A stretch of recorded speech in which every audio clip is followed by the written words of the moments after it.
How are you guys? Welcome to our class for today.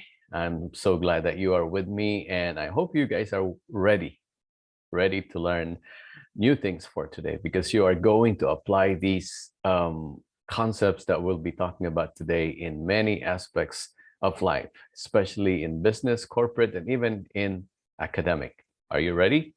Okay. Do you remember the time when you were misinterpreted for saying something? You uttered a statement and you meant well, but then the person who heard you heard something else. Maybe they got offended and they didn't like it and they didn't like you. So, what would you do? And what did you do? You see, what I'm trying to say today is that in many contexts, we get misinterpreted. People can misinterpret what we're saying, what we're doing. In all our communications, we're bound to experience those. So for today, I'm going to share with you um, techniques, all right? Techniques in how you can handle communication in an office context so that you avoid miscommunication or problems in dealing with different kinds of people. All right, you ready? Okay. So in the past, we have been talking about communication in general, communication with our workmates, our boss, um, you know, fellow employees, and how to produce communication. Now, part of the communication that we're handling is not just written, it's oral. And so we are trying to explore another territory now. Let's say you are at work, you are the boss, or you're just one of the employees. Um, how would you deal with different kinds of personalities? How would you deal with a difficult boss? How would you deal with people who are not willing to learn? Or all they want to do is for you to adjust to them and not they adjusting to you as well, right? That's difficult. That's not easy. So today, those are some of the things that we're going to take a look at. We've been taking a look at communication in the perspective of Delheims. Particularly, we were using the socio-cultural aspect and strategic competence aspect. So today, we are going to focus on that. We're not going to focus on the linguistic aspect. We're not going to focus on discourse competence, although in passing, maybe we would be referring to those, but we are going to focus more on socio-cultural competence of each one of us and strategic competence, because these two things are very important in the workplace, whether you are a regular employee or you are the boss. Are you ready? Okay. The problem in communication is that normally we get the wrong signals. You remember, like my first example a while ago, you said something nice. For example, oh, you're early today. For example, you told your fellow employee, oh, you're very early. Now, that's just a fact statement, meaning you're just recognizing that the person is there, and it's a matter of saying, it's just like saying, hi, how are you? But you decided in that particular morning that, hey, you're here, you're early.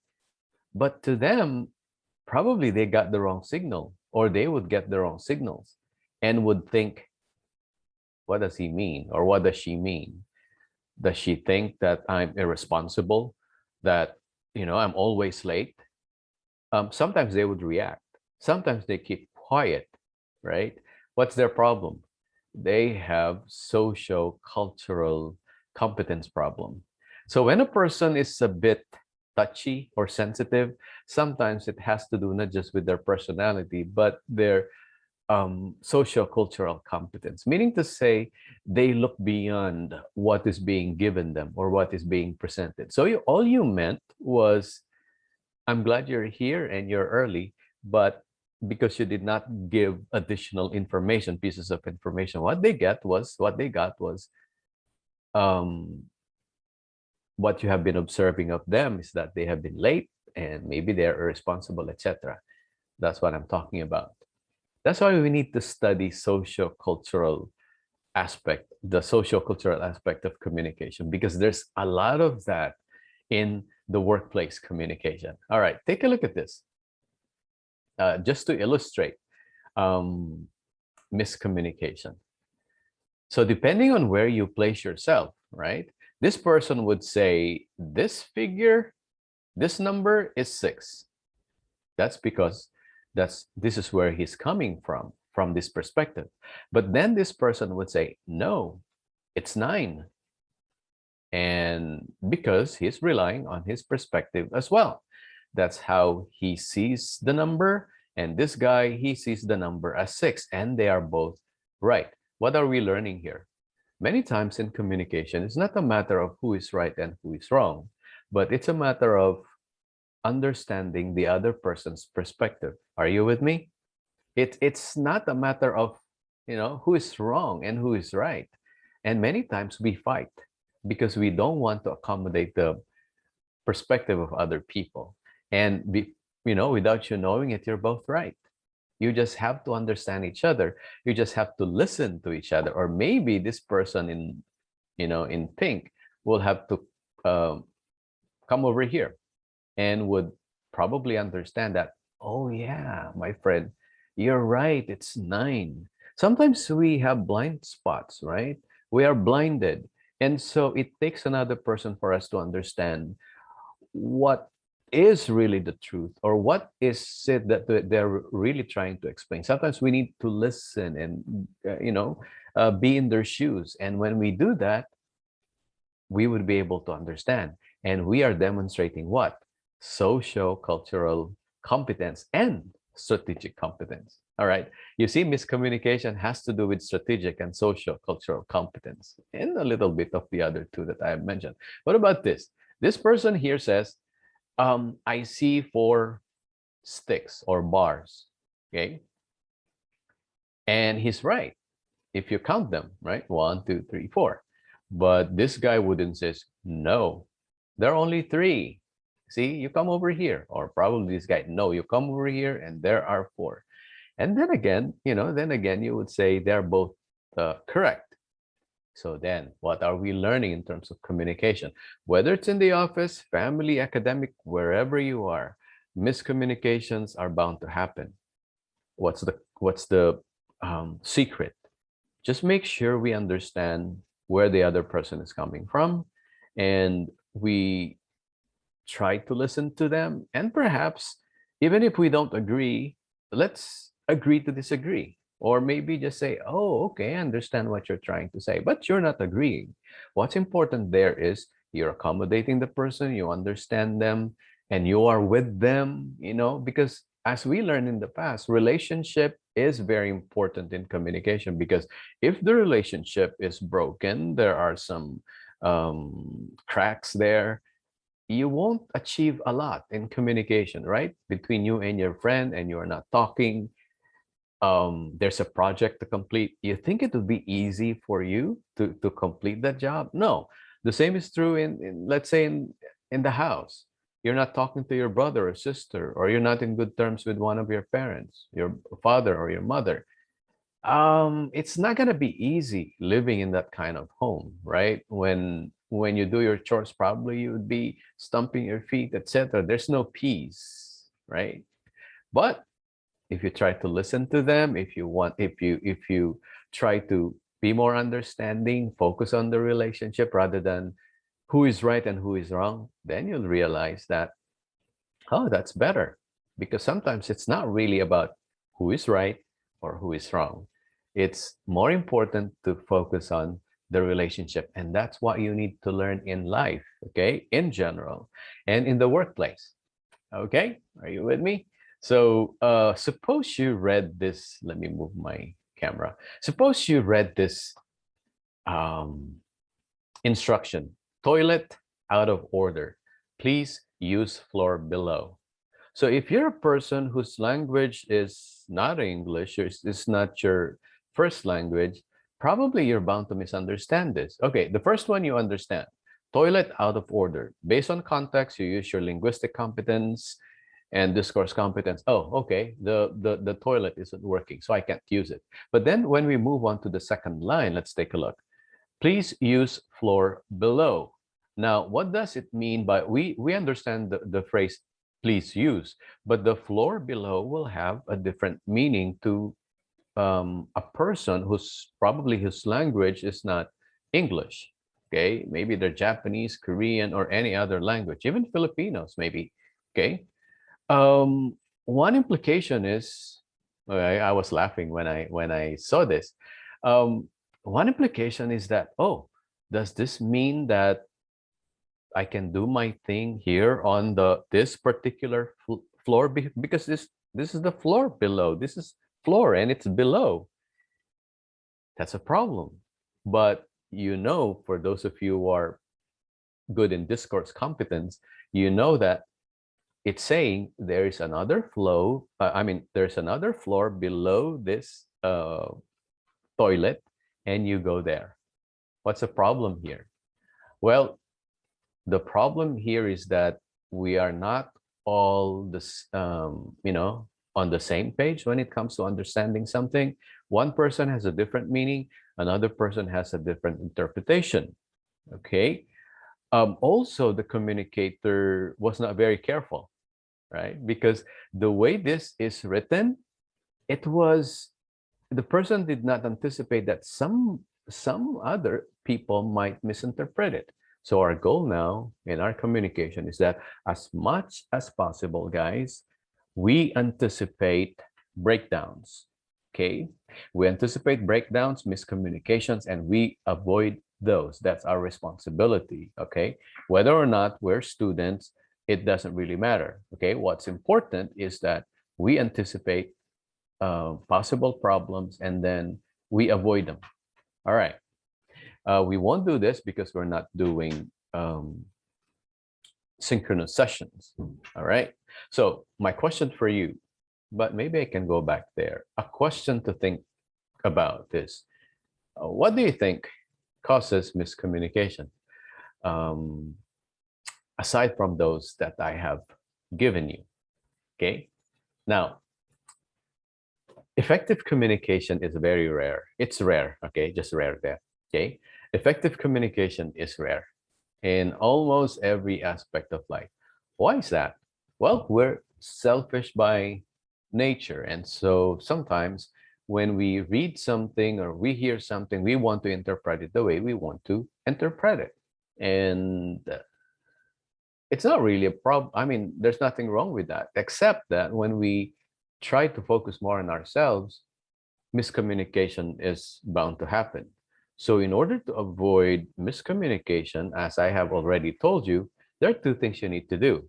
First, you consider your audience, okay? What they might misconstrue out of your statement, whether written or spoken, okay? And so you anticipate a possible miscommunication or breakdown in communication, and you preempt it, meaning you avoid it by communicating properly, by communicating clearly, by being more specific. Like in my case, I think in all my announcements and my instructions, I've done my due diligence to be very clear, be very specific. But guess what? There are still some people who would be confused or who would misunderstand. That is bound to happen. Is there something wrong with you? No. Is there something wrong with Serafi? No. It's just that there are things that we see differently. And even if I've done my best, I've done my due diligence, things like those can happen. However, at the very least, our goal should be to avoid a lot of miscommunication. So we try to limit them, okay? They should be very minimal. And I hope in this class, I have not caused you a lot of trouble. If there were miscommunications, there were confusions, I'm sure they were very minor because I've done my best to make sure that those things don't happen. Okay, let's focus now on in the workplace setting. Miscommunication, as I said, is a big problem. Why is that? Okay, why is it a big problem? It is a big problem because, okay, um, Some people are just guilty of inconsistencies. They say one thing today, they will say another thing tomorrow, right? Let's say today they say, all right, we will start reporting at 9. Fine. But then the following day say, all right, you can have 15-minute um, grace period. It's okay to be late up to 9:15. The following day, it changes again. So those are inconsistencies, right? What did we learn about grace? Give only what's needed, and you have to be clear, okay? Maximum manner, and then quality, okay? Be truthful. Being truthful is as much as possible, stick to what we have agreed, especially if those are rules that should not be broken. Okay, so inconsistencies, it causes they cause misconceptions or problems in the office. Next one, interpretations. I talked about that a while ago. I would say something and it would have a different meaning. Maybe it's because of the person's language competence and their comprehension. Okay, they have a different interpretation. Or maybe it's both of us.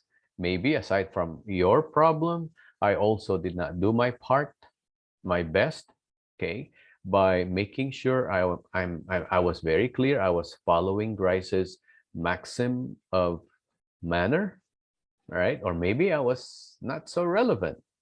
That can cause wrong interpretations. All right, what else? Maybe it's not because things are inconsistent or we have different interpretations. Sometimes it's how I feel or what I'm feeling. Let's say for the ladies, they would say, I'm not in the mood, or it's the day of the month.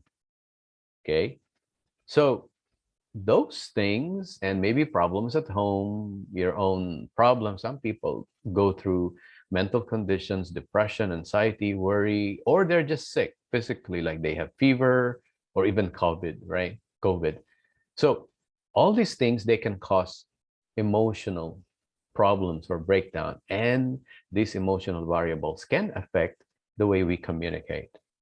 The thing though is that when we are already working, and whether or not we're just one of the employees or we are the boss, the show must go on, as they say, right? What does that mean? We try not to let what we are feeling get in the way of our work and our relationship. As much as we can, as much as possible, we try to still deliver. But of course, if you're not really feeling well, don't go to work. That probably is the best solution there. But as I was saying, sometimes even if you're in your, you're okay, but sometimes inward, inside, you're not. Maybe you're struggling. You just broke off, from with somebody, and that affects you. Or there's a problem between your parents or in the family. Who knows, right? Or financial strains and everything. Those affect our communication because of what we're feeling inside. Number 4, according to our source here, right? It's about the unique frame of reference. What does this mean? Does this ring a bell?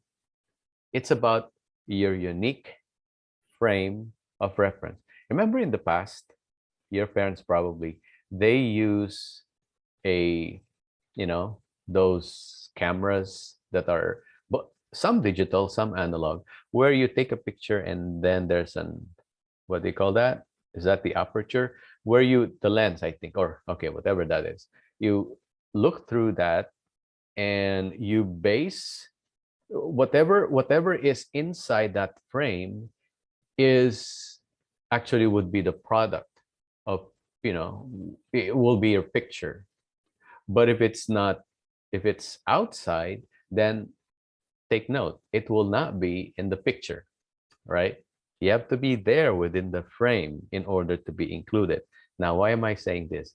The unique frame of reference is like your culture. You remember Berlo? It's your setting, right? In Delheims.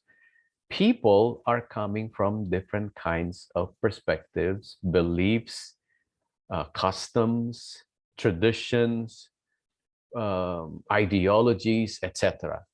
For me, for example, I get offended if I hear a bad word. But for some people, it's nothing, right? That's their culture. That's how they grew up. It's the way we look at things. So the way we look at things can cause or affect our communication.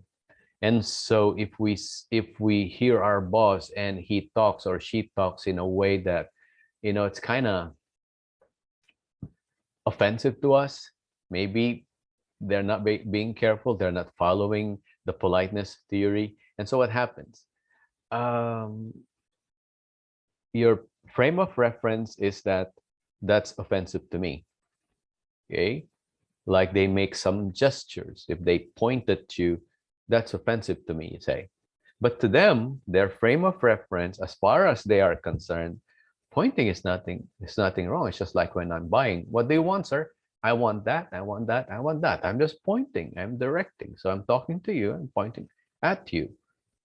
But that's as far as he is concerned. But as far as your unique frame of reference, no, it works differently. So these four inconsistencies, different interpretations, emotional baggages that you have with you, and the way you see things, the way you see the world, they can destroy communication and they can destroy relationships. So, guys, you have to remember these four because you're going to be talking and talking and communicating all the time, right?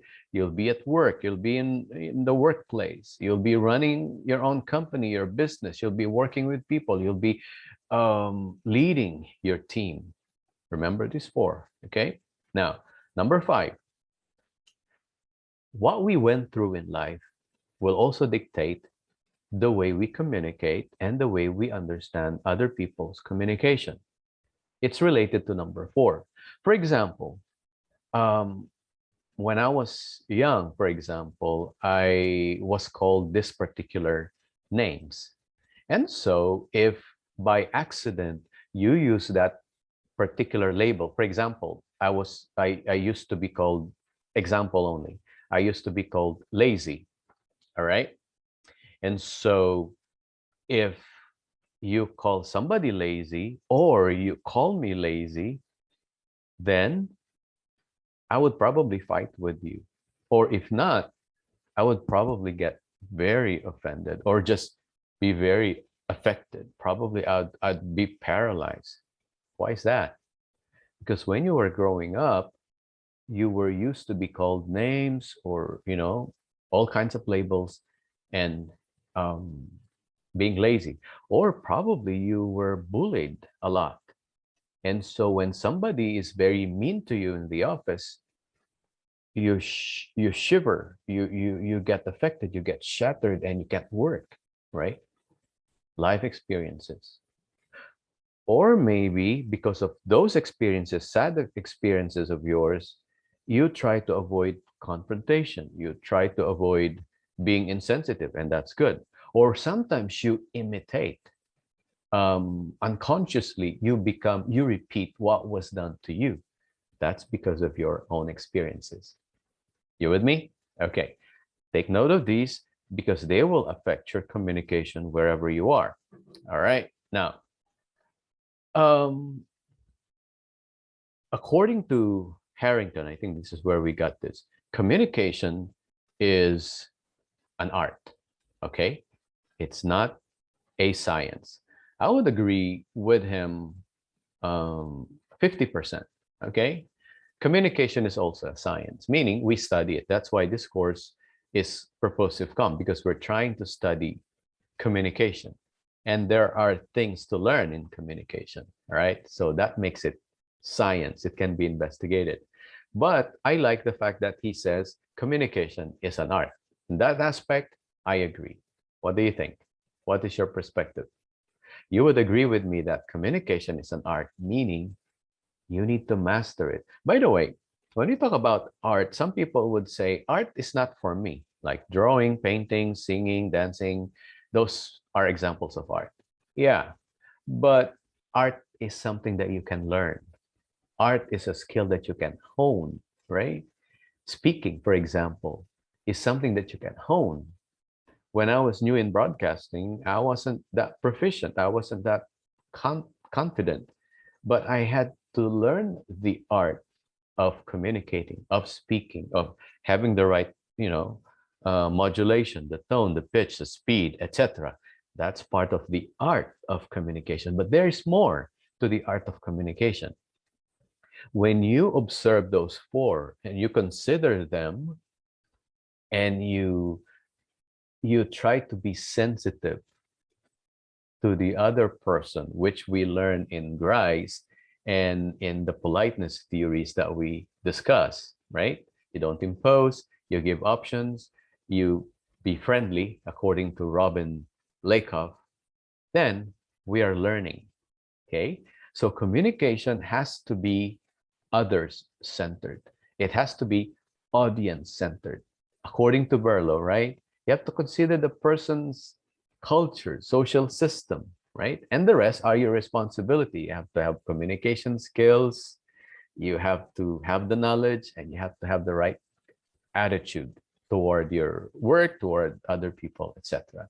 Okay, so we call these what I'm talking about. We call these communication realities. There are many communication realities that we need to consider.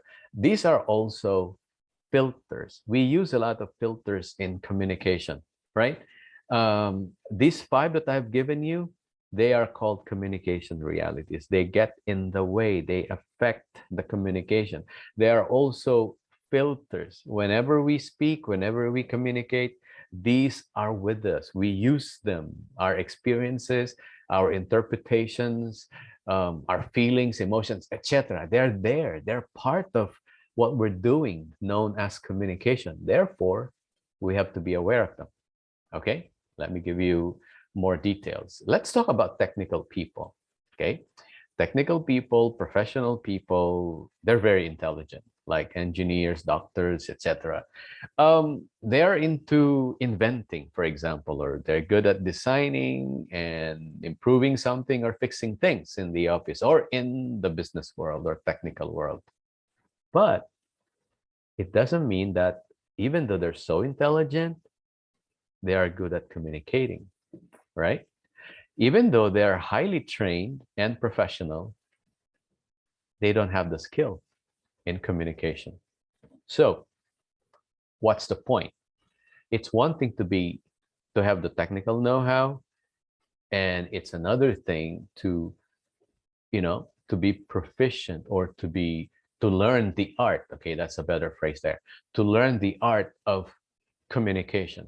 Because according to Harrington, communication, partly I agree with him, is an art.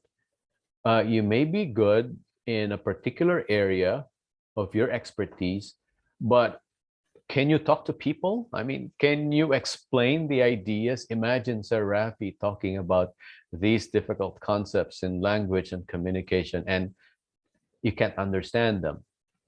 Okay, my role as a teacher, as a communicator, is to bring down to your level what I know, no matter how difficult, because that's the job of the professor, right? They have to teach, and in the teaching, communication has to be clear, and to be clear means I have to bring it down to your level and understanding your frame of reference, etc.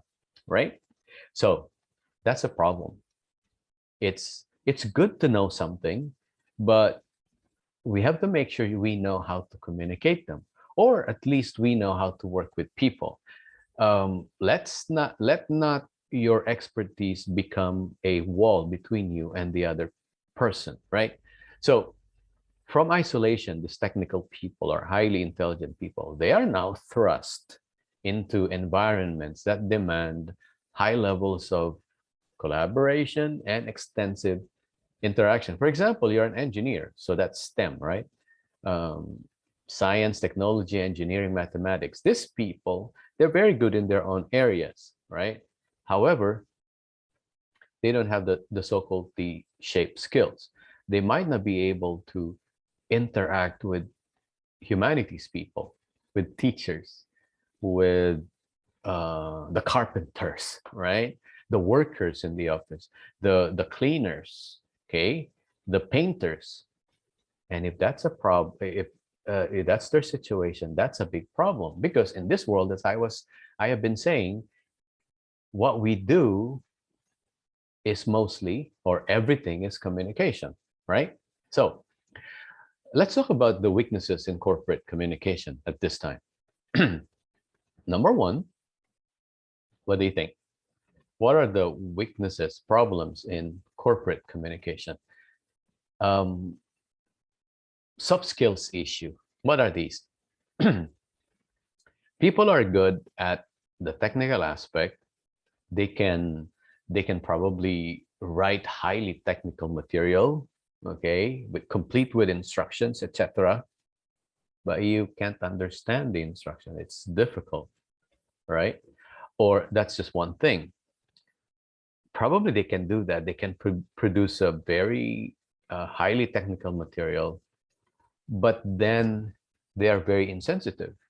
They do not know how to relate to you, or they would rather do it alone because they have problem with teamwork, or they just don't want to work with you, or they have a problem working with other people, or they have a problem trying to explain themselves.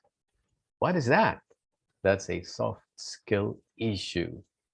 You have a lot here in your mind, in your brain, but you cannot bring it down to the level of your colleagues.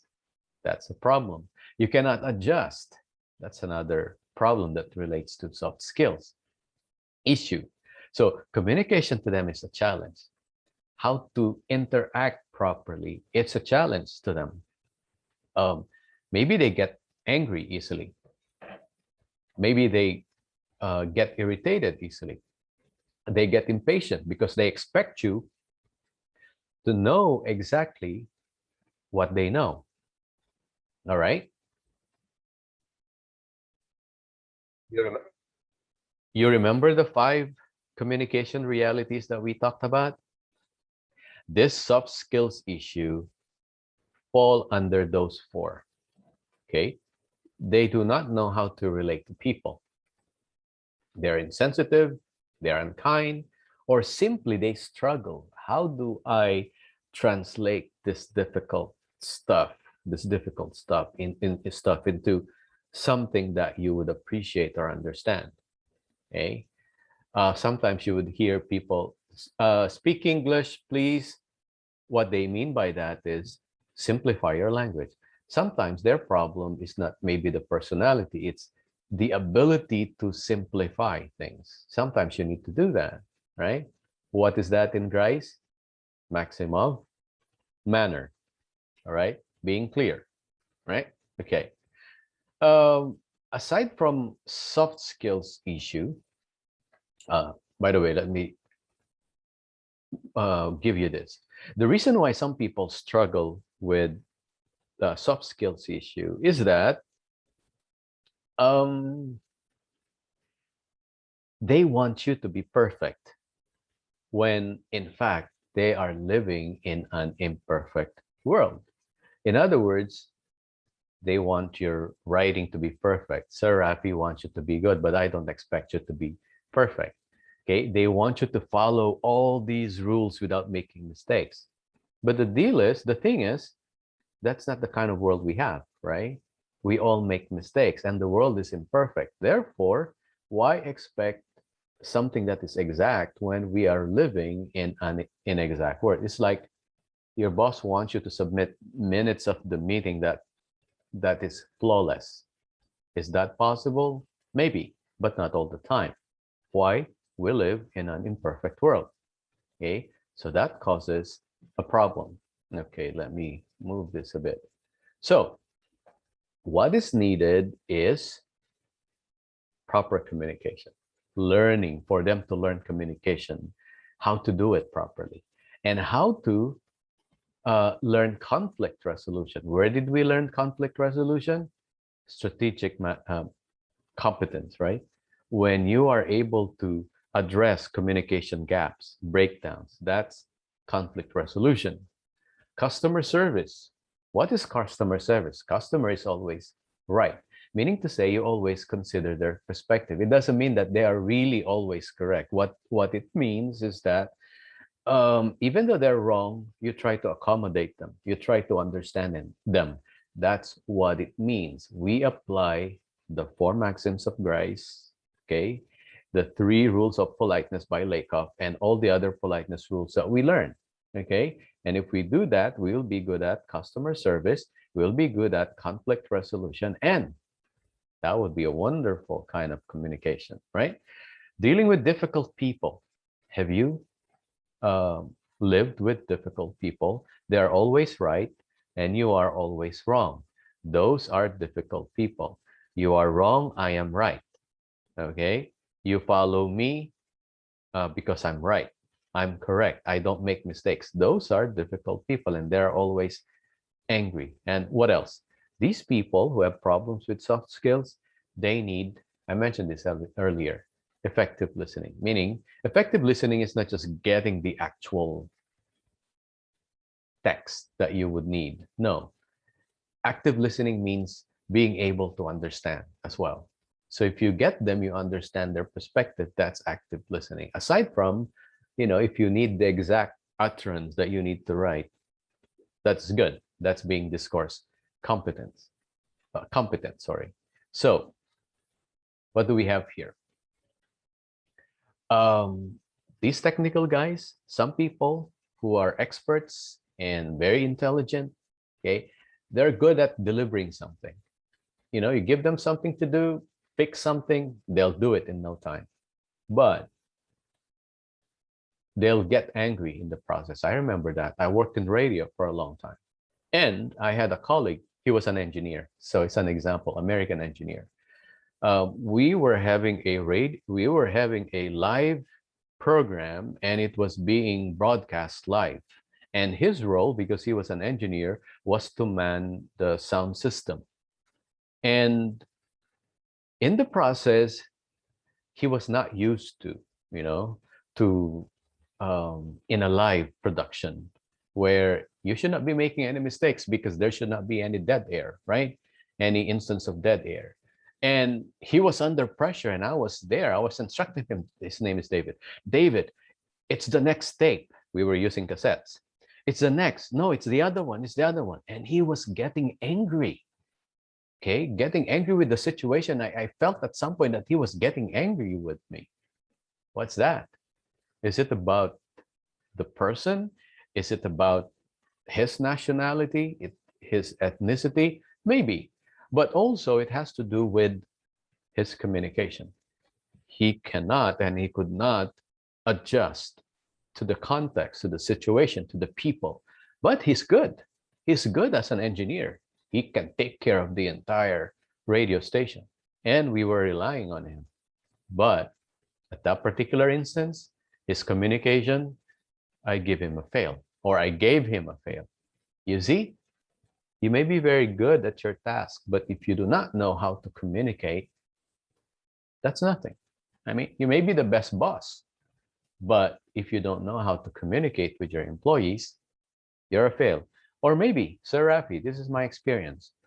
During the early years of my experience in UINP, I was teaching communication, duh.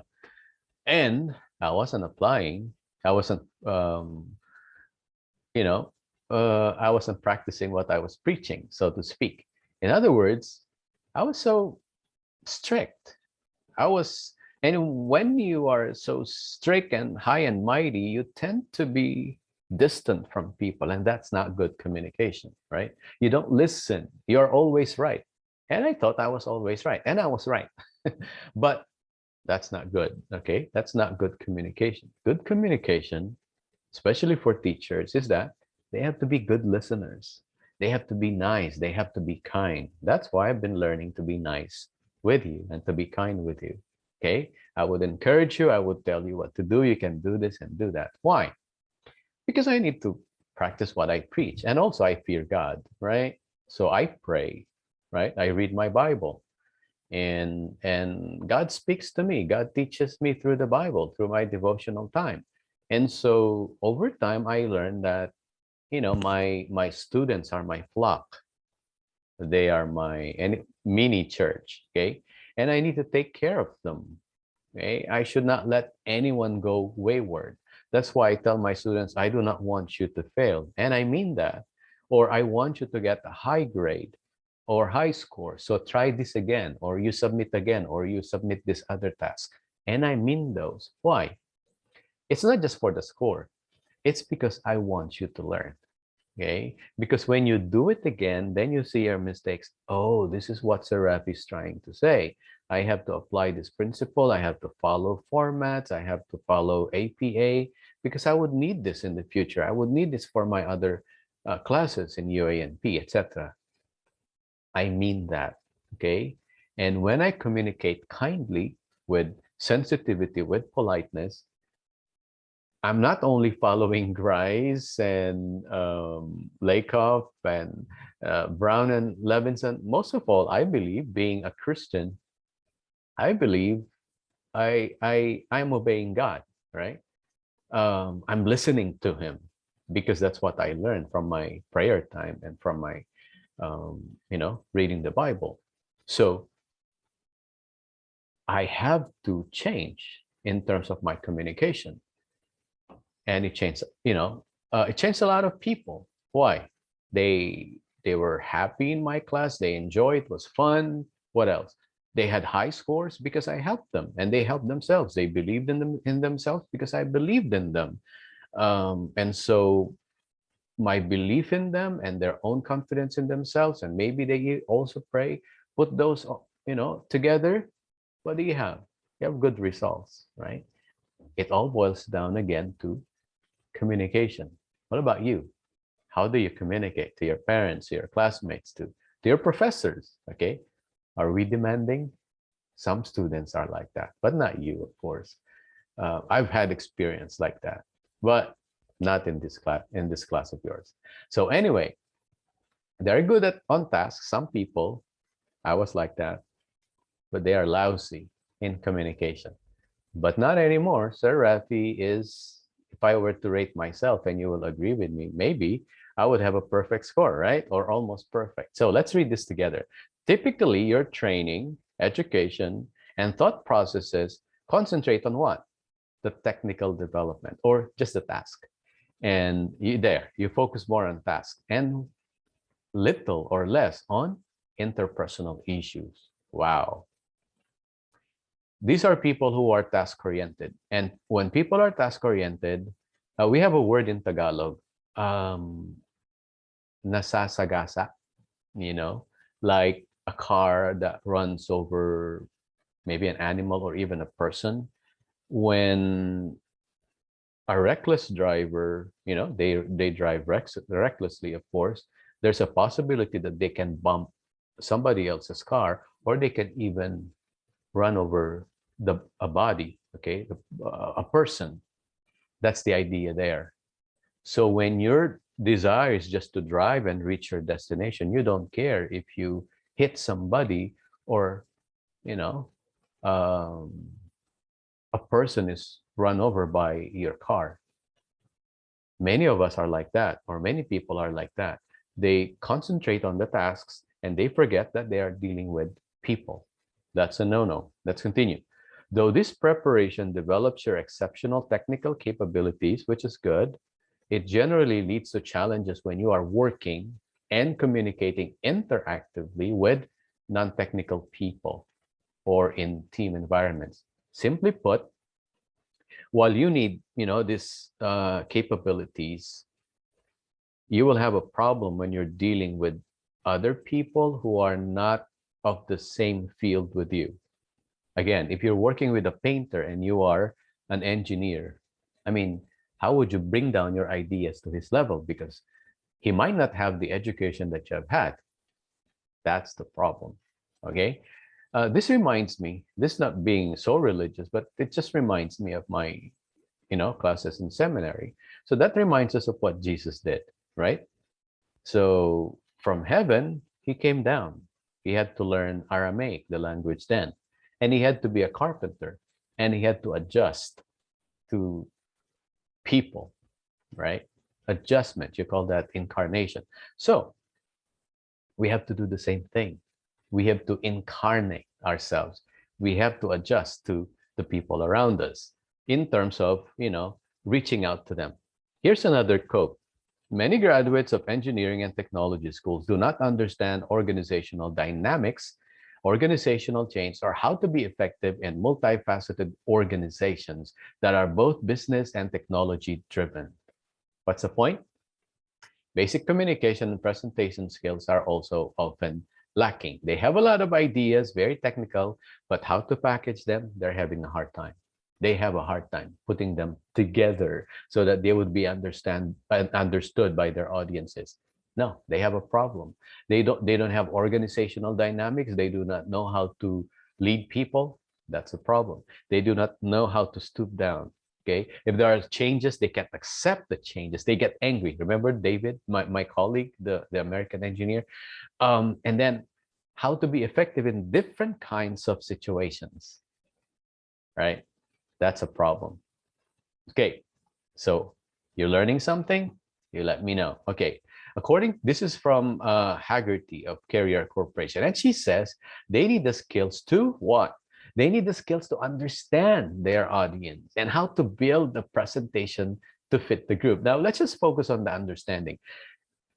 Remember, I told you when communicating in all contexts, especially workplace context, you need to put yourself in the shoes of your audience. That's being audience centered. It's being reader centered or student centered. Being a teacher, I have to be student centered. I have to put myself in your shoes so that I'll be able to adjust my requirements, my content, my presentation, etc. Okay? The scientific and technology environment has changed. Very true, right? And good communication skills are necessary. Spot on. You can't survive without them. Can you? Can you survive without excellent communication skills? You cannot. You cannot. How can I be hired by UANP? How can I be kept by UANP if my students are not learning anything? Because I do not know how to teach, because I do not know how to communicate.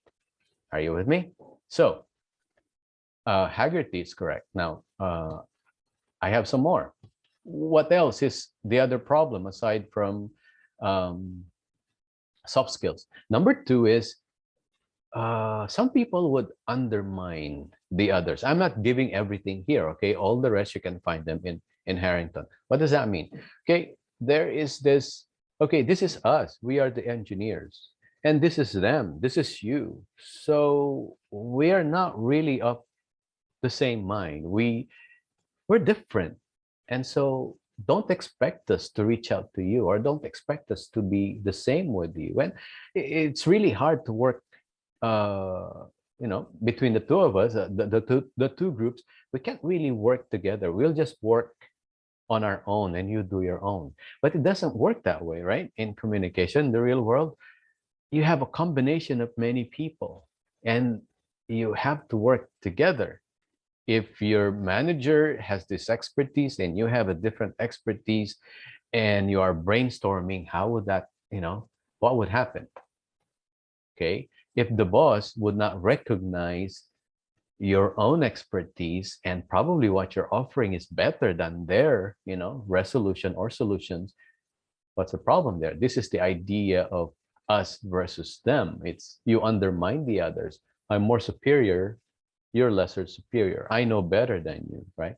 That's a problem. So what do? You dismiss their contributions. Your contributions, they're just secondary, or we'll consider them later on if we run out of ideas. But as far as we're concerned, our ideas are better. That's a problem. Sometimes some ethnicities, okay, some skin colors, I know you know what I mean. They feel like they're more superior, okay? Or maybe we would not focus on the race. We focus on just the kind of people they are, maybe their kind of training. And they cannot accept criticism because they're the boss, because they're experts. They've learned so many things in life. So they would regard criticism as a personal attack. They would be offended because you are attacking me. I had 2 PhDs, or I had this PhD in this, or I have this MBA, MA, etc. You are challenging my opinions, my expertise, etc. they have a big problem, right? So that's undermining others and the us versus them issue. Now, the third one is they're using overly complex information. You understand that. It's self-explanatory. So let's read this. Disconnects occur as a result of the frustrations inherent in communicating complex information to those who are not trained in or capable of understanding it. All right. Because of the idea of I'm more superior, you are inferior, they are unwilling to adjust. And because they are unwilling to adjust, you are expected to adjust, right? And that's going to be frustrating to those who do not understand what they're talking about because they're highly technical. In the workplace, it's not all about the experts. There are people who do manual labor, right? There are people who are simple and but not necessarily unnecessary. It doesn't mean that they cannot do something. They can do their job. They can do a lot. But it's just that there are things they cannot grasp because of their orientation, their own understanding, and even their education. So if you have that us versus them mentality in the workplace, this is the result. You won't adjust your communication and you let the other people adjust to you. Is that right? Of course not. So your challenge here is usually not what you say, okay, but how you say it. The content is good, but you have to make sure your good is adjusted to their standards. So it is not productive to focus exclusively on the content of your message. You must maintain awareness of its potential impact on the recipient. In other words, no matter how good your content is, but you have to think of, okay, how will this be received or understood by my employees? You have to think of that, or by the other people. Okay. Next one, it's called terfism. It's another problem. It's another reality.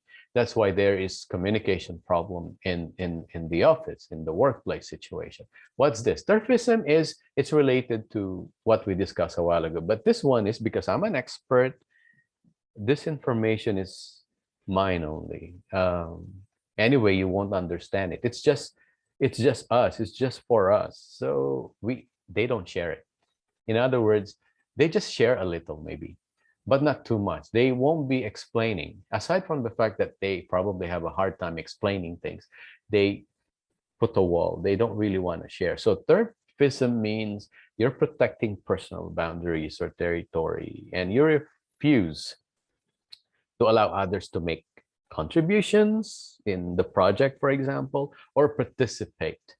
Okay, why? You just feel like this project is just for you. This is your area. This is your territory. That's their area. This is our area. So they don't share. They don't welcome you. Okay. So let's learn. Today's workplace is all about cooperation and collaboration. Okay. You are expected to destroy the boundaries. Remember that. Okay. So let's move on. We're almost done, guys. So the others is it's quite related to what we have discussed a while ago. Some people are just uninvolved. In other words, I'm the boss. So I have told you what to do. You do your thing. You do that, what I have told you. So they refuse to become involved, let's say, in corporate political culture, while they expect, for example, all the benefits like increased funding, compensation, promotions, visibility, etc. If there are problems, they don't get involved. They don't offer solutions. It's not my problem. Okay, there's a problem in the technical department. I'm in the accounting. Or there's a problem in the accounting. Oh, I'm from the engineering department. Let them fix their own problem. But if you can be involved, or you are in the managerial position, you're the CEO, etc., and you can contribute something, you have to do that, right? Because it will not only benefit them, it will benefit the entire company. And if it benefits the entire company, it also benefits you, right? So don't think of yourself only, but what will matter to you, but think of what will matter to everybody. Think of collaboration. Think of um, helping others. Okay. Now, another problem is, let me go back. Sorry. Another problem in communication that we encounter is poor customer service. You know this, right? So poor customer service is what? We said a while ago that um, customers are always right, meaning to say we adjust to them, even when they are too much, they are hard to understand, but we adjust to them. Number seven, okay? Some experts in the office, some experts in the workplace, uh, they are good. However, in their being expert, being adept, their thinking is just linear. It's logical, of course. It's just linear, meaning to say it's just straightforward and they cannot consider other perspective. If you're not in that straight line, you're out.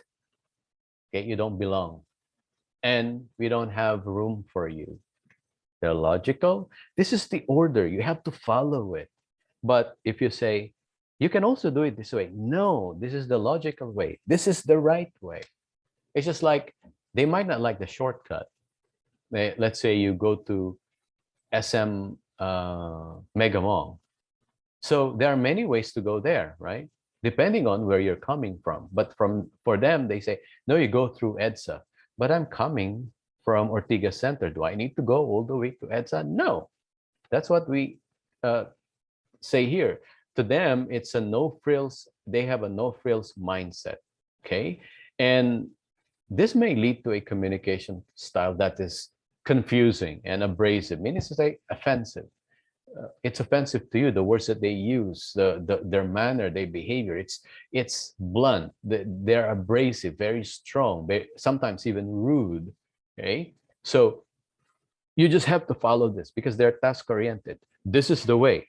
You remember the series I Have Spoken, right? Or This is the Way. You remember that series on Netflix? This is the way, so you have to follow. Or I have spoken, and you cannot speak anymore. You cannot give your own perspective. That's not good, right? Okay, so I still have some more. I think I'm finishing. So let's go back to Liz Haggerty. She shares this poignant observation. She said, scientific and technical professionals need to understand business or communication, business communication. We all need to be aware of the fact that there are many aspects of communication or business, finance, and marketing that have an impact on what we are doing in our chosen field. You get that? Okay. We must understand that many people think differently than we do. Okay, so this is summary now. And we must expose ourselves to different types of training that will help us communicate more effectively. Aren't you glad we have this training, this purposive communication? Because we need to learn how to be effective in our communication so that we can do a better job of accepting and receiving criticisms and giving feedback to others. That shows us we are discourse competent, sociocultural competent, and strategic competent. All right, that ends our presentation. For your questions and your comments regarding this, let me know. Please take a look at the tasks, the related tasks, if any. Go to the modules and all the details are there. Thank you.